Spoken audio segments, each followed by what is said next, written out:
외설적 그림이 있을 수야. 물론 그 전에 더 섹시한 누드도 많았습니다. 근데 이 그림을 왜 외설이라고 얘기하냐? 그 당시 비평문 같은 걸 막 보면요, 그렇게 나와 있어요. 저 여자는 우리가 길거리에서 보는 그 여자랑 똑같다는 거예요. 저기다 옷만 입혀갖고 거리로 나오면 길거리에서 몸을 파는 소녀 창녀랑 똑같다는 거예요. 그래서 어떤 신비감도 주지 않고 어떤 미의식도 저기서 보이지 않는다는 게 그들의 불쾌감이었어요. 저거 불쾌라고 하는 거.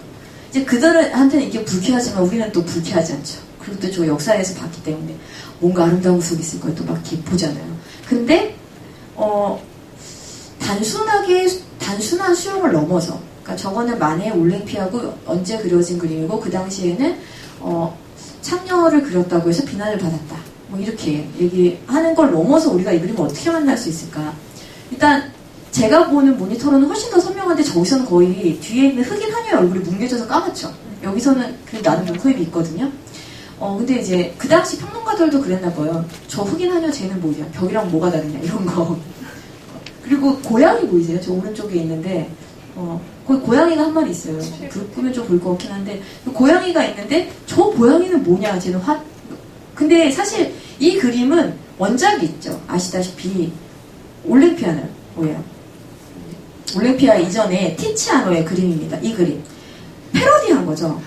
고양이 대신 강아지가 있고요. 저 뒤에 하녀 비슷한 사람도 있죠. 그리고 이 여신 비너스가 있죠. 포즈 완전 비슷하죠. 그쵸? 근데 동글동글하게 입체감을 잘 살려서 부드럽고 보기에 아름답게 그렸어요. 그런데 얘는 불쾌하다는 게 그 당시 평론의 이 이야기였죠. 그리고 특히 제일 불쾌했던 건 뭐냐면 저 여자는 캔버스 천하고 뭐가 다르냐 이거예요. 입체감이 없다는 거예요. 너무 밋밋하게 그렸다는 거거든요. 도대체 쟤는 캔버스 천이야 사람이야? 회화는 입체감 있게 그려야지 2차원 평면에 3차원을 그리는 거야. 근데 이걸 어겼다는 것 때문에 엄청난 또 비난을 받죠. 자, 그래서 단순한 수용을 넘어서 이제 그 미술사를 보시게 되면 올랭피아를 다양한 각도로 이제 만날 수가 있어요. 예를 들면 이 그림이 원작이 있었고 이거에 대한 패러디이자 그 당시의 풍조에 대한 어떤 조롱이자 고전주의에 대한 어떤 새로운 도발적인 질문이자 그런 거였다라고 얘기할 수도 있고, 그 당시에 당대의 최고의 그 올랭피아 버전은 이거였죠. 앵베르가 그림. 더 입체적이죠. 뭔가 진짜 살아있는 듯한 정말 단단한 표현을 잘 그려냈는데 어떻게 그렸나 몰라요. 많이 그렸는데 근데 이런 그림이었는데 이런 그림에 대해서 마네는 도전하는 거죠. 인간의 눈이 저렇게 볼 수 있냐라고 도전하는 거예요. 예를 들면 저기 머리에 이렇게 쓴 수건 있잖아요. 수건의 잔주름, 그 다음에 저기 술 달려있는데 그 술 하나하나 저기 공작새 깃털로 만든 부채도 아니고 먼지털이개 같은 저런 거 니네가 한번 봤을 때 확 보이냐는 거죠. 우리가 확 봤을 때 그냥 엉덩이 정도 보이는 거죠. 그쵸? 벗은 여자구나, 엉덩이가 꽤 튼튼하구나 이렇게 보겠죠. 근데 어떻게 화가는 거짓말하는 거다, 저걸 어떻게 다 보냐. 그래서 만약에 그냥 나는 내 눈에 보이는 대로 그릴 거야 라고 해서 내 눈에 쓱 보이는 대로 그렇게 그릴 거예요. 그래서 이 신고전주의하고 그 다음에 마네가 가지고 있었던 어떤 다른 사유하고도 만날 수 있게 되겠죠. 그리고 그걸 더 밀고 나가면 그 1800년대에 고야가 그린 이 마야 그림, 이것도 역시 그거에 대한 변주. 이 남자는 또 특이하게 옷에 옷 벗은 이렇게 골랐잖아요. 이런 여러 가지 맥락 안에서 이걸 어떻게 볼 수 있을까? 그러면 이렇게 각각의 그림들, 다른 이 여자 누들들은 그 시대와 같이 그 시대의 어떠한 조류, 어떠한 역사적인 사건, 그 안에서 사람들이 느꼈던 어떠한 감각 안에서 그렇게 튀어나온 거겠죠. 근데 되게 특이한 건 그거예요. 앵그르의 시대가 마네의 시대이기도 하니까 저렇게 땅땅하게 그 털 하나까지 다 표현하는 시대에 마네 같은 화가가 존재했다는 거죠. 이 두 가지는 어떻게 공존할 수 있었을까? 이런 게 또 우리에게 질문이 되겠죠. 우리도 그렇죠. 싸이 같은 가수도 있고 쥐드래곤 같은 애도 있잖아요. 너무나 이렇게 생각만 해도 흡족한 그런 꽃미남들이 판치는 시대에 싸이 같은 사람이 세계적인 스타가 되는, 이건 뭐지? 우리에겐 어떤 감각이 있길래 저런 현상이 가능할까? 그래서 그림을 통해서 우리는 그 각각의 역사적 시대에 대해서 여러 가지 질문을 해볼 수가 있을 것 같습니다. 그러면 오늘은 인트로니까 그냥 이런 얘기를 하게 될 텐데요. 인류 최초의 그 미술 작품들 중에서 일단 이 밀렌도르프의 비너스 좋아요? 좋죠. 여기만 지나보세요. 한 번씩 잡니다. 제가 한두 번 해본 게 아니에요. 미술 강의가 좋으면서도 나쁜 게 이런 거예요. 이렇게 불을 딱 끄는 순간 몰입하시는 척 하시고 슬슬 주무세요. 괜찮습니다. 편안하게 보세요. 나중에 또 보내보시면 되는데 이게 이제 그 인류 역사에서 좀 오래된 기원전 3000년에서 뭐 2000년 그 정도에 만들어졌다고 하는 비너스 상입니다. 자갈을 깎아서 만들었다고 하고 굉장히 풍만하죠. 뭐 정면, 측면, 후면까지 잘 보여주는 사진인데요. 그냥 여자라는 것만 알겠죠. 표정도 잘 모르고 굉장히 뚱뚱하다. 뚱뚱한 여자는 대부분 다산의 상징이죠. 그렇죠? 요즘 비정 많은 걔네들은 별로 중요한 사람들이 아니었어요. 옛날에. 저 정도 돼줘야 이제 비너스 반열에 오를 수 있습니다. 그런데 이 비너스는 사실 굉장히 작아요. 그래서 손 안에 들고 있을 정도의 사이즈라고 해요. 그래서 사람들이 이렇게 만지작만지작 거리면서 다산을 기원하는 어떤 주술적인 도구였다고 할 수 있죠. 그래서 아주 옛날부터 사람들은 이런 그 주술적인 도구를 만들어 왔어요. 그런데 주술적인 도구는 그냥 돌멩이 갖다 놓고 그냥 빌어도 되잖아요. 그쵸? 근데 왜 이렇게 애 잘 낳을 것 같은 여자, 임신한 것 같은 여자의 상을 가지고 만들었을까? 그것도 좀 생각해 볼 수가 있겠죠? 그리고 아까 봤던 그 라스코 동물백화 갈 수 있더라고요. 들어갈 수 있대요. 뭐 개방을 한다는데 저 길 따라서 동굴 천장이 엄청나게 많이 그려졌어요. 제가 예전에 그 곰브리치 미술사 처음 막 읽을 때 어릴 때 막 읽을 때 저게 시커멓게 나와가지고 뭐가 그림인지 뭐가 벽면인지 잘 모르겠는데 요즘에 구글 보면 너무 잘 나와요. 보시면 구글에 다 있어요. 여기 보시면 아까 얘기했던 것처럼 이렇게 그 창 던지기 연습했던 거 보이시죠? 이런 흔적 같은 것들을 다 통해서 유추할 수가 있어요. 그리고 정말 제의적 기능이 있어서 가끔씩 사람을 그리기도 하거든요. 근데 사람은 거의 졸라맨 수준이에요. 사람은 굉장히 그 자연적이지 않은 방식으로 그냥 그리고요. 상징적으로 그리고 오직 그 자기네들의 사전 목표감만 정말 리얼하게 그려놓고 연습을 했습니다. 그래서 인간은 거의 호모 사피엔스 이 시대를 딱 넘어오면서부터 예술적인 어떤 활동을 한 것 같아요. 근데 이게 좀 실용적인 목적이 있다고 하더라도 이게 동물의 그것하고는 좀 차이가 있는 것 같아요. 거미도 꽤 그럴싸하게 멋진 집을 짓죠. 거기 보고 우리는 또 추상적인 어쩌고저쩌고 얘기를 하고 그 동물들도 나름 그 예술 작품에 비견될 만한 멋진 것들이 있잖아요. 그런데 우리는 그걸 예술이라고 얘기하지 않죠. 왜냐하면 거미가 의도를 가지고 그걸 계획해서 만들었다고 보기 어렵기 때문이에요. 그렇죠? 그래서 인간은 무언가 어떤 의도를 가지고 작품을 만들었고 그 작품을 가지고 우리는 예술이라고 얘기를 하죠. 그래서 그냥 소위 말해 예술 충동이라고 하는 게 인간에게 본연적으로 있었다라고 얘기하면 참 편해요. 그런데 이 무슨 충동이 있었다라고 말하는 순간 가슴에 손을 얹게 되잖아요. 나도 예술 충동이 있나? 없으면 난 인간이 아닌가 이렇게 되잖아요. 그 왜 모성애 이런 것도 있잖아요. 모성애는 여자는 다 있어 이렇게 얘기하는데 없는데 그럼 난 여자가 아닌가 이렇게 되는 거. 그러니까 어떤 존재에게 어떤 충동이 있다라고 딱 얘기를 하는 순간 인간에게 예술 충동이 있다고 하는 순간 그럼 예술 충동 없는 사람들은 뭐예요? 그렇죠? 그렇다면 이 예술 충동이라고 하는 게 그러면 왜 있을까? 그것도 또 물어볼 만하겠죠? 어떨 때 예술 충동이 있을까?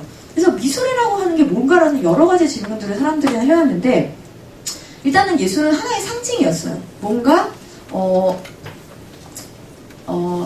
기원을 담는. 예를 들면 그 영국에 있는 거대한 그 스톤헨지라고 하는 게 있잖아요. 평원에 세워진 돌들. 그거는 이제 풍요, 땅을 비옥하게 해줬으면 좋겠다. 그래서 산꼭대기가 아니라 평원 가운데다 만들어졌다고 해요.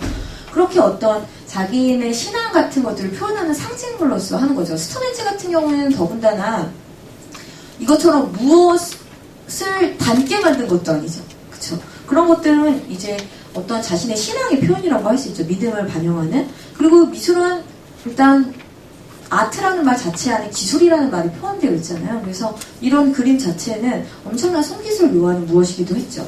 그리고 A라는 것을 통해서 B라는 것을 표현할 수 있는 유일한 길이기도 했어요. 그래서 시라는 게 은유라는 그 은유를 법을 쓰잖아요. 내 마음은 호수요. 우리가 맨날 얘기하는 거. 그런 것처럼 호수라는 것들을 통해서 내 마음이라고 하는 것. A를 A로 표현하는 게 아니라 A를 B를 통해서 표현하는 그런 게 가능한 게 이제 예술에서의 재미죠. 그래서 그 다빈치 같은 사람들이 그런 걸 되게 좋아했어요. 은유 같은 표현들. 그러니까 뭔가 다른 걸 만들 수 있는 거. 그래서 되게 변신 가능성들만 보는 거예요. 거기 다빈치 노트북에 제가 한 소절 써놨는데 거기 보시면 벽면 위에 얼룩 있잖아요. 여기 비스미고 막 이러면 얼룩을 그냥 잘 들여다보래요. 그럼 거기에 보면 그 안에서 너는 전쟁 장면도 보게 될 거고 그 안에서 낯선 얼굴도 보게 될 거고 그리고 무한히 다양한 대상을 보게 될 거야 라고 얘기를 합니다. 그래서 화가 나면 그런 걸 좀 봐. 전쟁 장면 할 때 전쟁을 가서 보지 말고 그냥 그런 얼룩진 벽을 봐. 그러니까 얼룩진 벽에서 그러니까 A라는 것에서 A 아닌 것을 볼 수 있는 어떤 시각들 이게 예술이 가져다 주는 거죠. 그래서 예술은 이렇게 기술이기도 하고 상징이기도 하고 이것 아닌 걸로 저것을 표현하는 거잖아요. 그러다 보니까 미술은 하나의 가상이죠. 일루전. 가상이라고 할 수 있는데 그렇기 때문에 공격의 대상이 됐어요. 대표적으로 공격한 사람이 플라톤이죠. 시인과 예술가들 그런 애들 도시에서 내보내야 돼. 쓸데없는 짓 하는 애들. 왜 쓸데없느냐면 이게 돈이 안 되는 것을 해서 쓸데없는 게 아니라 예술은 세상을 속인다는 거예요. A는 A인데 A를 B라고 얘기하는 거죠. 네 마음은 네 마음이지 왜 호수냐는 거죠. 그렇게 다른 것을 표현한다는 것 자체가 거짓말을 하는 거기 때문에 세상을 속이기 때문에 불온하다. 그래서 내쫓아야 된다 이렇게 얘기를 하는 거죠. 뭐 플라톤 안에서는 또 이데아라고 하는 참된 세계가 있고 이 이데아를 본받은 그 자연 세계가 있고 이 자연 세계를 또 모방한 미술이 있잖아요. 그 미술은 얼마나 끔이 나죠. 그렇죠? 그래서 모방이라고 해서 미술은 굉장히 낮은 레벨로 취급되었습니다. 근데 이 모든 것들을 다 극복한 사람이 누구냐면 다빈치 시대, 그 르네상스 시대의 화가들이에요. 다빈치 노트북을 보면 이런 얘기가 나와요. 그러니까 그 진리라고 하는 걸 추구한 사람들이 철학자고 그 세상의 진리를 수학으로 표현하고 숫자로 표현한 사람들이 수학자들인데 이런 사람들의 공부하고 다르게 예술만이 가진 그게 있다, 특징이 있다라고 얘기하면서 다빈치는 뭐라고 얘기하냐면 기하학자는 모든 표면을 선과 사각형으로 인체를 입방체로 축소 변화시킨다 라고 비판해요. 인간을 동그랗고 네모나고 이렇게 나눠버린다는 거죠. 그래서 수학이라고 하는 건 세상을 간단한 숫자로 표현하고 간단한 도형으로 해서 그게 만약 굉장히 중요한 핵심적인 진리인 것처럼 얘기를 하지만 니네가 얘기하고 하는 거는 사실 이 세상에 비해서 너무 재미없는 거라는 거죠. 이 세상은 너무나 다양한 게 있는데 왜 그거를 그렇게 하나로 표현하려고 해? 인간의 얼굴도 마찬가지예요. 다 다르게 생겼잖아요. 근데 인간의 얼굴에 비례를 따져 무엇하겠냐는 거예요. 루트르비우스의 그 인체 비례도 있잖아요. 이렇게 사람 남자 이렇게 있는 거. 그거 이제 다빈치도 연구를 많이 했어요. 근데 그래 인간이 갖고 있는 이상적인 비율 그렇다 이렇게 쳐. 근데 세상에 얼마나 희한하게 생긴 사람이 많은데. 난 그게 더 재밌어. 니네는 이런 거 못 보여주잖아. 예술만이 할 수 있어. 이게 다빈치 자부심이었다고 할 수 있죠. 그리고 그래서 언어를 시인들도 되게 다양한 노래를 할 수가 있잖아요. 다양한 표현들이 가능한데 다빈치는 또 하나의 자부심이 있었죠. 시인 너네들은 말로 하지 나는 보여줄 수 있어. 그러니까 아무리 사랑하는 여인에 대해서 시로 참여해도 그 여자 그림 한 쪽만 못하다는 거죠. 그쵸? 이름만 떠올려도 지드래곤이 좋지만 사진 하나 있으면 부족하잖아요. 그런 이 내가 눈으로 감각할 수 있는 이 무엇에 대한 어떤 힘이랄까 이런 것들을 이제 다빈치는 갚았던 거고 그때부터 이제 예술지가 확 도약하게 되죠. 그래서 그 예술 충동이라고 하는 건 우리에게 뭔가를 가시화시켜줘요. 근데 그 예술 충동을 인간의 심리학하고 연결해서 얘기하는 사람이 있습니다. 그 보링거라고 하는 사람인데요. 그래서 조형 예술이라고 하는 건 닮게 그린다고 하는 것하고 상관없다. 플라톤의 체계에서 보면 자연을 닮은 게 미술이잖아요. 자연이 원본, 그러니까 물론 가장 중요한 원본이 이래야 있고 그 다음에 그 무사품 자연이고 이 자연 본받은 게 이제 따라 그린 게 예술품인데 이렇게 따라 그리는데 보링건 뭐라고 얘기하냐면 이 자연을 따라 그리려고 하는 욕망 때문에 그림을 그린 건 아니라는 거예요. 그래서 보링건은 두 가지 얘기를 해요. 하나는 추상 충동이라고 하는 거고 다른 하나는 감정 이입 충동이라고 하는 건데 일단 추상 충동은 뭐라고 얘기하냐면요. 생명은 다 변화하잖아요. 인간이 계속 보니까 사람들도 다 조금씩 늙어가고 자연도 맨날 변하는데 그렇게 막 변화하는 것들을 단단하게 뭔가 변하지 않는 무언가를 포착하고 싶은 거예요. 철학에서 플라톤이 이데아를 발견했던 것처럼 막 이데아 변하지 않는 어떤 원형적인 세계로서 이데아를 얘기하는 것처럼 자기가 감각하는 이 변화무쌍한 세계들을 어떤 변하지 않는 형체, 물질적인 형태로 잡아내고자 하는 게 미술의 충동이다. 그게 이제 추상 충동이고, 그래서 어떤 법칙성을 찾아내서 그것들을 이렇게 막 하나의 그 고정되고 변화하지 않는 것으로 만들고 싶어하는 어떤 종교적 감수성하고, 우리가 막 세상은 너무 변하고 막 감당할 수가 없을 때 그래도 변하지 않는 신의 뜻이 있을 거야 이렇게 위로하는 것처럼, 어떤 그 변화하는 이런 사물들을 하나의 그림이라고 하는 어떤 조각이라고 하는 것을 잡아내고자 하는 이런 욕망이 추상 충동에게 있었고, 그래서 이제 이런 추상 충동이 변화하지 않는 것으로 막 가다 보면 나중에 가면 그 추상화에서 나오는 말레비치의 절대평행 이런 거 있잖아요. 정말 변하지 않을 것 같은 그런 애들도 나타나게 되겠죠. 이렇게 추상의 흐름하고 다르게 다른 충동이 있었는데 그건 감정이입 충동이라는 걸로 얘기를 하는데요. 내가 알고 있는 익숙한 걸로 투사해서 보는 거예요. 왜냐? 불안하니까. 살면서 불안하잖아요. 그렇지 않으세요? 어느 날 갑자기 우울하기도 하고 불안하기도 하고 이러잖아요.